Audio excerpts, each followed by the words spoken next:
Roanoke City Council held its continued zoning ordinance meeting Monday night after the initial one in May went over time. Several topics were discussed, including data centers.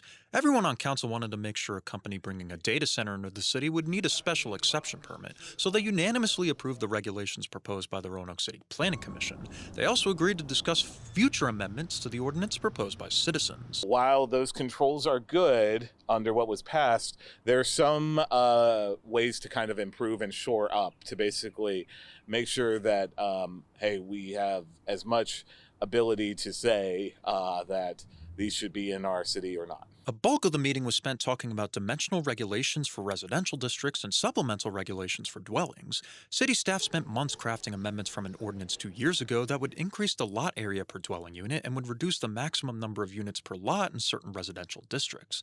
The proposal passed unanimously through the Roanoke City Planning Commission. That's why we put forward that zoning back in 2024, because we thoughtfully did public engagement, we looked at the studies, we looked at what other places were doing.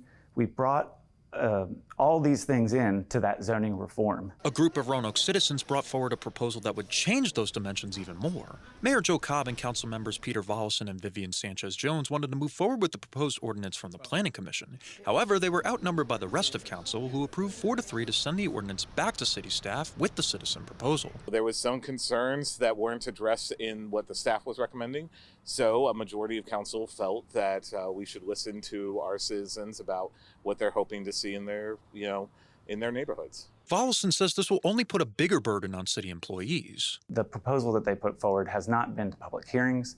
It hasn't been vetted by the Planning Commission, and that's why, of course, they ultimately sent it to them, but it hasn't been vetted yet. What had been vetted was the compromise that the Planning Department had put forward and was on the dais last night, which we did not approve. City Manager Val Marie Turner mentioned limited capacity among her staff at this time, and this could take several months before council can review it again. Reporting in Roanoke, Michael Doty, WFXR News.